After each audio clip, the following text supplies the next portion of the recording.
উমার ইবন আল খাত্তাব রাহিয়াহু এর পূর্ণ ইতিহাস খুবই দীর্ঘ।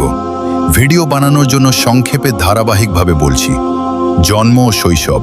তিনি প্রায় 584 খ্রিস্টাব্দে মেক্কাতে জন্মগ্রহণ করেন। তিনি কুরাইশ গোত্রের বনু আদি বংশের ছিলেন। আরব সমাজে তিনি সাহসী, শক্তিশালী এবং বুদ্ধিমান ব্যক্তি হিসেবে পরিচিত ছিলেন।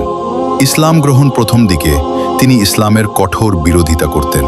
একদিন তিনি মুহাম্মদ সাল্লাল্লাহু আলাইহি ওয়াসাল্লামকে হত্যা করার উদ্দেশ্যে বের হন। পথে জানতে পারেন তার বোন ও ভগ্নিপতি ইসলাম গ্রহণ করেছেন। বোনের ঘরে কোরআনের আয়াত শুনে তার হৃদয় পরিবর্তিত হয়। এরপর তিনি ইসলাম গ্রহণ করেন এবং মুসলমানদের শক্তি অনেক বৃদ্ধি পায়।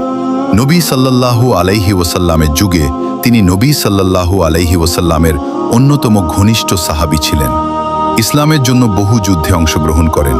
তার সাহসিকতার কারণে মুসলমানরা প্রকাশ্যে ইবাদত করার সাহস পায়। খলিফা হওয়া আবু বকর রাদিয়াল্লাহু আনহু এর মৃত্যুর পর 634 খ্রিস্টাব্দে তিনি ইসলামের দ্বিতীয় খলিফা হন। শাসনকাল।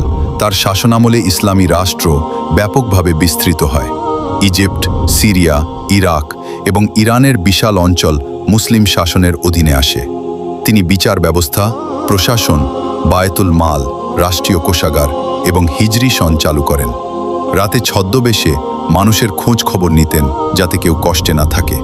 ন্যায় বিচারের উদাহরণ তিনি বলতেন, ফোরাত নদীর তীরে একটি ছাগলও যদি ক্ষুধায় মারা যায় তার জন্য ওমরকে জবাবদিহি করতে হবে। তিনি নিজের পরিবারের জন্য বিশেষ সুবিধা দিতেন না। শাহাদাত।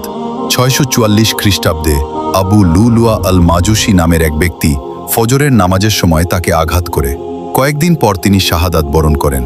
তাকে আল মসজিদ আন নাবাবিতে নবী সাল্লাল্লাহু আলাইহি ওয়াসাল্লাম ও আবু বকর রাদিয়াল্লাহু আনহু এর পাশে দাফন করা হয়। ভিডিওর জন্য সমাপ্তি। হযরত ওমর রাদিয়াল্লাহু আনহু ছিলেন ন্যায় বিচার, সাহস, তাকওয়া ও নেতৃত্বের এক উজ্জ্বল দৃষ্টান্ত।